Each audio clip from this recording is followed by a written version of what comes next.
नया नियम में याकूब की किताब बहुत ही पावरफुल है। इसे यीशु के भाई याकूब ने लिखा था। याकूब शुरुआती कलीसिया में एक लीडर थे। वो चाहते थे कि ईसाई लोग अपने विश्वास को जिंदगी में उतारें। वो चाहते थे कि वो जिंदगी की चुनौतियों का सामना हिम्मत और समझदारी से करें।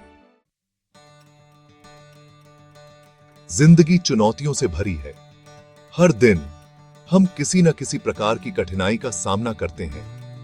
ये कठिनाइयां छोटी हो सकती हैं, जैसे कि किसी काम में असफलता, या बड़ी ही हो सकती हैं, जैसे कि किसी प्रियजन को खोना। हम सबको परीक्षाओं का सामना करना पड़ता है।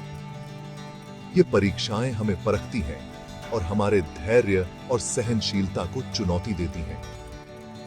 याकूब हमें कहते हैं कि जब हम परीक्षाओं का सामना करते हैं तो इसे पूरी खुशी की बात समझें। यह शिक्षित सची शा आशा वो है किस्म।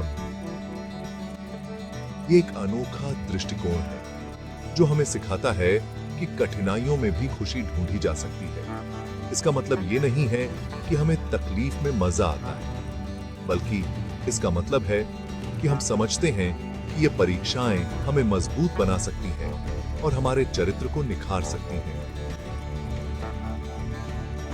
इसका मतलब है कि हम समझते हैं कि परीक्षाएं हमें मजबूत बना सकती हैं। जैसे एक पौधा कठिन परिस्थितियों में भी बढ़ता है, वैसे ही हम भी कठिनाइयों में बढ़ सकते हैं। जब हम मुश्किलों से गुजरते हैं तो हमारा विश्वास बढ़ता है। यह विश्वास हमें आगे बढ़ने की शक्ति देता है और हमें यह सिखाता है कि हम किसी भी परिस्थिति का सामना कर सकते हैं।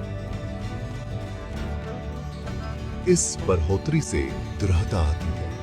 यह दृढ़ता हमें जीवन की हर चुनौती का सामना करने के लिए तैयार करती है। दृढ़ता हमें परिपक्व होने और हमारे विश्वास में पूर्ण होने में मदद करती है। यह हमें सिखाती है कि हम अपने विश्वास को और गहरा कर सकते हैं। हम भगवान की ताकत पर निर्भर रहना सीखते हैं। यह निर्भरता हमें आंतरिक शांति और संतोष देती है। हम अपने विश्वास की गहराई को खोजते हैं। यह खोज हमें जीवन की हर परिस्थिति में स्थिर और संतुलित रहने में मदद करती है। याकूब प्रार्थना के महत्व पर जोर देते हैं। प्रार्थना केवल एक धार्मिक अनुष्ठान नहीं है, बल्कि यह हमारे और भगवान के बीच एक गहरा संवाद है। जब हम परीक्षाओं का सामना करते हैं तो हमें भगवान से विजडम मांगनी चाहिए। यह विजडम हमें सही निर्णय लेने और कठिनाइयों का सामना करने में मदद करती है। भगवान वादा करते हैं कि जो मांगते हैं उन्हें वो उदारता से देंगे। उनकी उदारता असीम है और वह संबांधिए हमें हमारी जरूरतों के अनुसार प्रदान करते हैं। वो बिना किसी दोष के देते हैं। उनकी कृपा और दया असीम है और वह हमें बिना किसी शर्त के आशीर्वाद देते हैं। लेकिन हमें विश्वास के साथ मांगना चाहिए। विश्वास के बिना हमारी प्रार्थनाएं अधूरी रह जाती हैं। हमें विश्वास होना चाहिए कि भगवान हमारी सुनते हैं। उनकी सुनवाई में कोई संदेह नहीं होना चाहिए। हमें भरोसा रखना चाहिए कि वो अपनी संपूर्ण इच्छा के अनुसार जवाब देंगे। उनकी इच्छा हमेशा हमारे भले के लिए होती है। डाउट हमारी प्रार्थनाओं में बाधा डाल सकता है। संदेह हमारे विश्वास को कमजोर करता है और हमें भगवान से दूर कर सकता है। यह समुद्र में उछलती हुई लहर की तरह है। जैसे समुद्र की लहरें स्थिर नहीं होती, वैसे ही संदेह से भरी प्रार्थनाएं भी स्थिर नहीं होती। हमें अपने विश्वास में दृढ़ रहना चाहिए। दृढ़ विश्वास हमें भगवान के करीब लाता है और हमारी प्रार्थनाओं को प्रभावी बनाता है। हमें भगवान की भलाई और शक्ति पर भरोसा रखना चाहिए। उनकी शक्ति असीम है और उनकी भलाई हमें हमेशा सही मार्ग पर ले जाती है। याकूब हमें याद दिलाते हैं कि जीवन क्षणभंगुर है। दौलत और हैसियत अस्थायी है। अमीर भी खेत के फूल की तरह मुरझा जाएगा। हमें सांसारिक वस्तुओं पर अपना भरोसा नहीं रखना चाहिए। सच्ची विनम्रता इस बात को पहचानने से आती है कि हम भगवान पर निर्भर हैं। वही सभी आशीर्वादों का स्रोत है। हमारा ध्यान शाश्वत चीजों पर होना चाहिए। हमें अच्छे कामों में अमीर बनने का प्रयास करना चाहिए।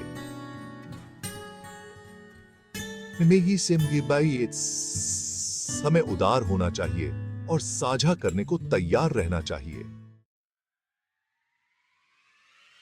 पांचवा भाग, दृढ़ता और जीवन का मुकुट। याकूब दृढ़ता के महत्व के बारे में बताते हैं। जो लोग परीक्षाओं में दृढ़ रहते हैं वे धन्य हैं, वे जीवन का मुकुट प्राप्त करेंगे। यह मुकुट अनंत इनाम का प्रतीक है। यह उन लोगों से वादा किया गया है जो भगवान से प्यार करते हैं। हमें धैर्य और विश्वास के साथ कठिनाई को सहना चाहिए। हमें याद रखना चाहिए कि भगवान विश्वास योग्य हैं। वो हमें कभी भी हमारी क्षमता से ज्यादा परीक्षा में नहीं पड़ने देंगे। छठा भाग, प्रलोभन का स्रोत। याकूब प्रलोभन के स्रोत को स्पष्ट करते हैं। यह भगवान की ओर से नहीं आता है। भगवान किसी को भी बुराई से नहीं लुभाते हैं। प्रलोभन हमारी अपनी इच्छाओं से आता है। यही इच्छाएं हमें भटकाव की ओर ले जाती हैं। पाप की शुरुआत एक विचार से होती है। यह विचार अगर मन में लाया जाए तो इच्छा को जन्म देता है। इच्छा जब उस पर अमल किया जाता है तो पाप की ओर ले जाती है। पाप अंततः मृत्यु की ओर ले जाता है। सातवां भाग, वचन पर चलने वाले बने। आयत 19 से 21। याकूब हमें वचन पर चलने वाले बनने का आग्रह करते हैं, न कि केवल सुनने वाले। भगवान के वचन को सुनना ही काफी नहीं है। हमें इसे अपने जीवन में उतारना होगा। हमें इसे अपने जीवन को बदलने देना होगा। हमें सुनने में तत्पर, बोलने में धीरे और क्रोध करने में धीरे होना चाहिए। क्रोध से परमेश्वर की धार्मिकता प्रकट नहीं होती। हमें अपनी सब अशुद्धियों को दूर करके नम्रता से परमेश्वर के वचन को ग्रहण करना चाहिए। आठवां भाग, क्रोध को नियंत्रित करना। आयत 19 से 21। याकूब विशेष रूप से क्रोध के मुद्दे को संबोधित करते हैं। हमें क्रोध करने में धीरे होना चाहिए। हमारा क्रोध परमेश्वर की धार्मिकता को प्राप्त नहीं करता है। यह अक्सर पाप और विनाश की ओर ले जाता है। हमें अपनी भावनाओं को नियंत्रित करना सीखना चाहिए। हमें परिस्थितियों का जवाब धैर्य और समझ के साथ देना चाहिए। इससे हम दूसरों के साथ शांति से रह पाएंगे। नौवां भाग, सच्चा धर्म। आयत 22 से 27। याकूब सच्चे धर्म को परिभाषित करते हैं। यह केवल बाहरी रीति रिवाजों से कहीं बढ़कर है। इसमें जरूरतमंदों की देखभाल करना और शुद्ध जीवन जीना शामिल है। हमें अनाथों और विधवाओं की उनके कष्ट में सहायता करनी चाहिए। हमें खुद को दुनिया से बेदाग रखना चाहिए। सच्चा विश्वास हमारे कार्यों से प्रदर्शित होता है। यह परमेश्वर से प्रेम करने और अपने पड़ोसी से प्रेम करने के बारे में है।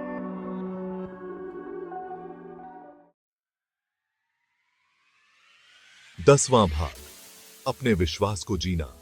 यह अध्याय हमें याद दिलाता है कि हमारा विश्वास केवल शब्दों तक सीमित नहीं होना चाहिए, बल्कि हमारे कार्यों में भी झलकना चाहिए।